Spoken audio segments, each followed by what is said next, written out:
जय श्री राम, हर हर महादेव। नमस्कार, आपका स्वागत है आपके अपने चैनल में। दोस्तों, वीडियो शुरू करने से पहले आपसे अनुरोध है कि चैनल को सब्सक्राइब कर ले और नोटिफिकेशन की घंटी को दबा ले, ताकि जब भी हम कोई जानकारी भरी वीडियो डालें तो आपको उसकी जानकारी मिल सके। जय श्री हरि विष्णु, जय मां लक्ष्मी। दोस्तों, 23 नवंबर 2023 गुरुवार के दिन करीब 400 वर्षों बाद एक दिव्य और दुर्लभ संयोग बनने जा रहा है, क्योंकि इस दिन सभी एकादशियों में से सबसे बड़ी एक आदर्श देवोठनी एकादशी पढ़ने जा रही है। दोस्तों, यह एकादशी गुरुवार के दिन पढ़ रही है। इस वजह से इस दिन 3 बड़े योगों का निर्माण हो रहा है, जो है धन लक्ष्मी योग, अमृत सिद्धि योग और गज केसरी योग। दोस्तों, इन 3 योगों के निर्माण की वजह से इस एकादशी पर भगवान विष्णु और मां लक्ष्मी की असीम कृपा बरसने वाली है। और अगर इस दिन आप चुपचाप किसी को बिना बताए धनिये से जुड़ा यह अचूक उपाय कर लेते हैं, तो आपकी सभी समस्याओं का हल संपूर्ण रूप से हो जाएगा। दोस्तों, एक साल में करीब 24 एकादशी पड़ती है और 23 नवंबर को पढ़ने वाली एकादशी सभी एकादशियों में सबसे बड़ी मानी जाती है। इसलिए इस दिन धनिया से जुड़ा ये अचूक उपाय आपकी हर परेशानी को हल कर देगा, चाहे वह धन को लेकर हो या सेहत या संतान की प्राप्ति को लेकर। इसलिए दोस्तों, वीडियो को आखिर तक जरूर देखें। और दोस्तों, अगर आप भी अपने जीवन में भगवान श्री हरि विष्णु की कृपा पाना चाहते हैं, तो इस वीडियो को लाइक करके कमेंट में जय श्री हरि जय मां लक्ष्मी लिखना ना भूले। दोस्तों, हर साल कार्तिक मास के शुक्ल पक्ष की एकादशी तिथि को देवोठनी एकादशी मनाई जाती है। देवोठनी एकादशी का दिन श्री हरि विष्णु को समर्पित है। इस दिन जगत के पालनहार श्री हरि विष्णु अपनी 4 महीने की योग निद्रा से जागते हैं। इसके बाद से ही सभी मांगलिक कार्य आरंभ हो जाते हैं। इसके अलावा देवोठनी एकादशी भगवान विष्णु को प्रसन्न करने के लिए भी बेहद उत्तम मानी जाती है। इस दिन भगवान विष्णु को प्रसन्न करने के लिए कुछ लोग व्रत रखते हैं और पूजा करते हैं। इस दिन सच्ची श्रद्धा और भक्ति भाव से भगवान विष्णु की पूजा करने से सभी मनोकामनाएं पूर्ण होती है। दोस्तों, इस एकादशी को देवोत्थान एकादशी, देव प्रबोधिनी एकादशी ऐसे अनेक नामों से जाना जाता है। इस दिन सभी मांगलिक कार्य जैसे विवाह, मुंडन, गृह प्रवेश, उपनयन संस्कार आदि फिर से शुरू हो जाते हैं। इस दिन तुलसी विवाह भी किया जाता है। इस दिन भगवान विष्णु की पूजा आराधना करने से मोक्ष की प्राप्ति होती है और विशेष उपाय करने से जीवन की परेशानियों को दूर किया जा सकता है। लेकिन यह सब पाने के लिए शास्त्रों में बताए गए नियमों का पालन करना सबसे पहले आवश्यक होता है। इस दिन संभव हो तो पवित्र नदी, सरोवर में नहाए या फिर घर में ही नहाने के लिए पानी में तुलसी के पत्ते या गंगा जल डालकर नहाएं। देवोत्थान एकादशी व्रत के दौरान निर्जला या सिर्फ पानी पीकर ही व्रत रखना चाहिए। अगर आप बीमार, उम्रदराज या गर्भवती महिला है तो इस व्रत के दौरान फलाहार भी कर सकते हैं। इस दिन भगवान विष्णु के मंत्र का जाप करना चाहिए। दशमी तिथि से ब्रह्मचर्य का पालन करना चाहिए। जमीन पर चटाई बिछाकर सोना चाहिए। इसके अलावा एकादशी के दिन तामसिक आहार जैसे प्याज, लहसुन, मांस, मदिरा, बासी भोजन आदि बिल्कुल न खाएं। पूरी तरह से सात्विक भोजन करना चाहिए। देवोठनी एकादशी के दिन चावल नहीं खाने चाहिए। धर्मशास्त्र में कहा गया है कि यह देवताओं को भोजन माना गया है। ऐसे में इस दिन चावल खाने से व्यक्ति के सारे पुण्य नष्ट हो जाते हैं।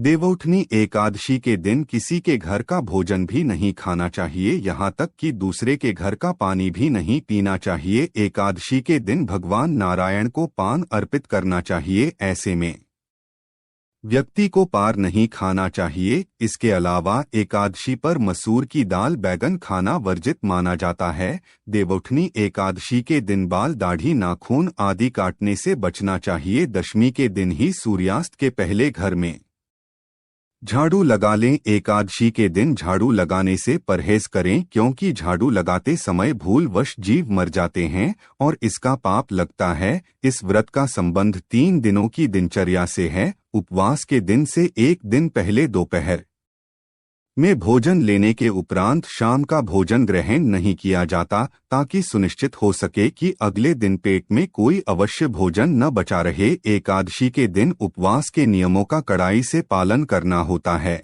और अगले दिन सूर्योदय के बाद ही उपवास समापन करना होता है। एकादशी तिथि पर तुलसी के पत्ते भी मत है, एक दिन पहले ही तोड़कर रख लें। इस दिन तुलसी के पत्ते खाने भी नहीं चाहिए। भगवान श्री हरि के मंत्रों का जितना ज्यादा हो सके उतना जाप करें, भाग्य को बल मिलेगा। और भगवान श्री हरि को इस दिन पान, सुपारी, लौंग, नारियल, पीले रंग की मिठाई आदि अवश्य दें, इससे वे आसन्न हो जाएंगे। इस दिन भगवान विष्णु को केसर मिश्रित दूध से अभिषेक करें, इससे आपकी सभी मनोकामनाएं पूर्ण होती है, धन में वृद्धि होती है। एकादशी के दिन भगवान विष्णु को सफेद मिठाई या खीर का भोग लगाएं, फिर तुलसी के पत्ते अवश्य डालें, इससे आपकी पूजा संपूर्ण होती है। भगवान को डोट, नारियल और बादाम विशेष तौर पर प्रिय है, इसलिए अगर आप भगवान को एक पानी वाला नारियल और थोड़े से बादाम अर्पित कर दें तो आपकी मनोकामना है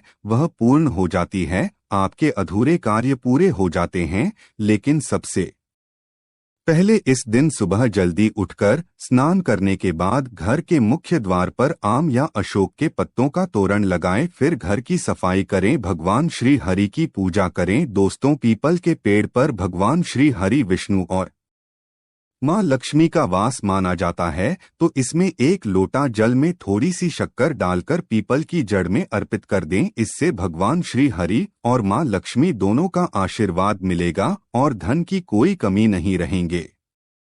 अगर आप पितृ दोष से पीड़ित हैं, जैसे कि घर की रुक गई है, घर में क्लेश होते हैं, उदासी छाई रहती है, संतान सुख नहीं मिलता, नौकरी रोजगार में परेशानियां आती है, तो हो सकता है कि आपके पितृ आपसे रुष्ट है, ऐसे में पीपल के वृक्ष में एक लोटा जल में एक चुटकी काले तिल, 2-4 बूंदे गंगाजल और थोड़ी सी मिश्री डालकर अर्पित कर दें। इस दिन पीपल के नीचे सरसों के तेल का दीपक अवश्य जलाएं। आप चाहे तो तिल के तेल का दीपक भी चला सकते हैं, इससे पितृदेव प्रसन्न हो जाते हैं और जीवन की तमाम परेशानियों से आपको मुक्ति दिलाते हैं। तो इस दिन पीपल में जल चढ़ाने से इस शुभ दिन पर आप भगवान विष्णु और मां लक्ष्मी के साथ ही पितरों की कृपा पा सकते हैं। इस दिन घर के पूजा स्थान पर घी का दीपक अवश्य जल, इस दीपक में लाल धागे की या मौली धागे की बातें होनी चाहिए। इस दीपक में एक लौंग रख दें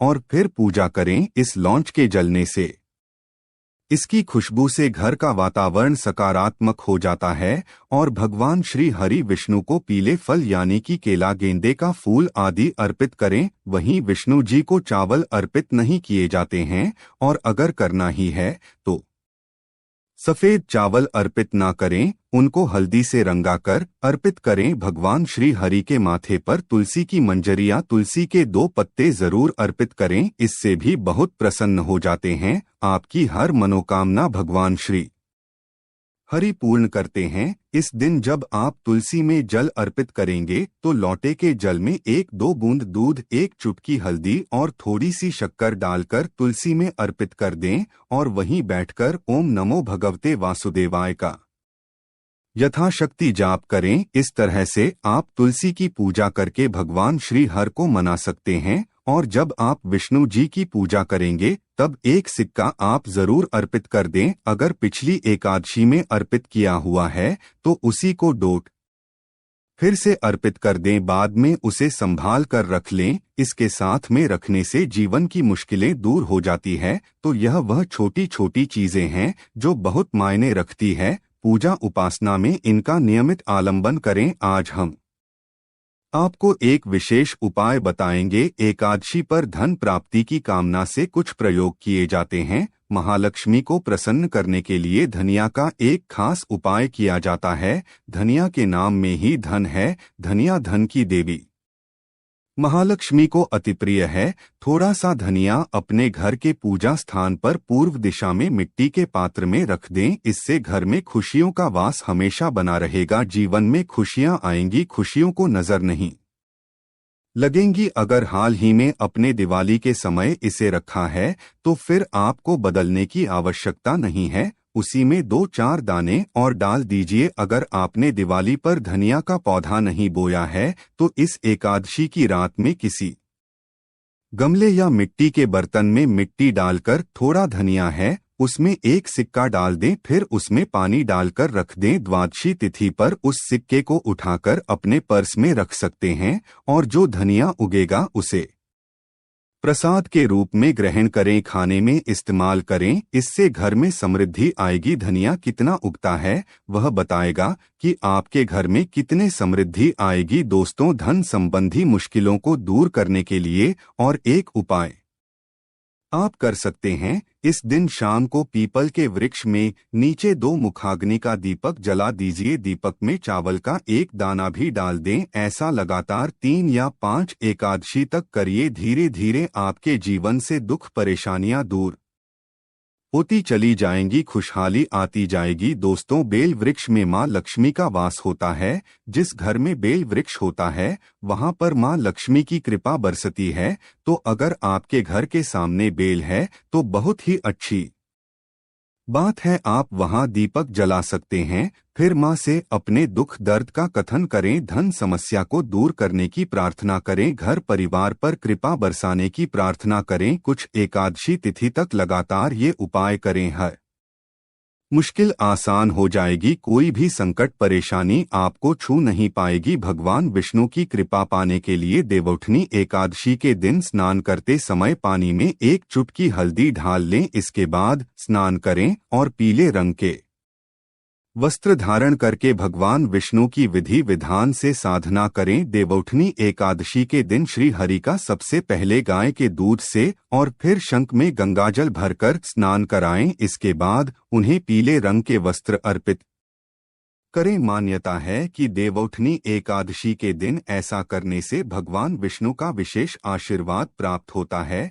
देवउठनी एकादशी के दिन भगवान विष्णु की पूजा कर मैं उन्हें केसर अथवा पीले चंदन या हल्दी का तिलक लगाएं। साथ ही साथ भगवान विष्णु के प्रिय पीले रंग के फूल और पीले फल चढ़ाएं। मान्यता है कि इस उपाय को करने से भगवान विष्णु शीघ्र ही प्रसन्न होकर भक्तों को मनचाहा आशीर्वाद देते हैं। अगर आपके नजदीक भगवान विष्णु का मंदिर न हो तो आप भगवान विष्णु के अवतार भगवान श्री कृष्ण की मूर्ति की भी पूजा करके देव उठनी एकादशी का पुण्य फल प्राप्त कर सकते हैं। ईश्वर की साधना आराधना में मंत्र जप का विशेष महत्व होता है। ऐसे में आज देवोत्थान एकादशी के दिन भगवान विष्णु की कृपा पाने के लिए ओम नमो भगवते वासुदेवाय नमः मंत्र का जप जरूर करें। यदि संभव हो तो इस मंत्र का जाप तुलसी या पीले चंदन की माला से करें। धार्मिक और पौराणिक मान्यताओं के अनुसार पीपल के पेड़ में भगवान विष्णु का वास होता है। ऐसे में देवउठनी एकादशी के दिन पीपल के पेड़ में जल्द जरूर अर्पित करें। मनोकामना की पूर्ति के लिए इस दिन दूध मिला हुआ जल भी पीपल में चढ़ा सकते हैं। अगर आप देवउठनी एकादशी की पूजा का पूरा फल प्राप्त करना चाहते हैं तो इस दिन भगवान विष्णु की पूजा में शुद्ध घी का दिया जरूर जलाएं। साथ ही भगवान विष्णु को अर्पित किए जाने वाले प्रसाद में तुलसी के पत्ते जरूर रखें। मान्यता है कि तुलसी के दिन भगवान भोग ग्रहण नहीं करते हैं। अगर आपको ये जानकारी पसंद आई तो वीडियो को लाइक जरूर करें। साथ ही कमेंट में जय श्री राम हर हर महादेव लिखना ना भूलें। ऐसी महत्वपूर्ण जानकारी वाले वीडियो देखने के लिए चैनल को सब्सक्राइब करें। धन्यवाद।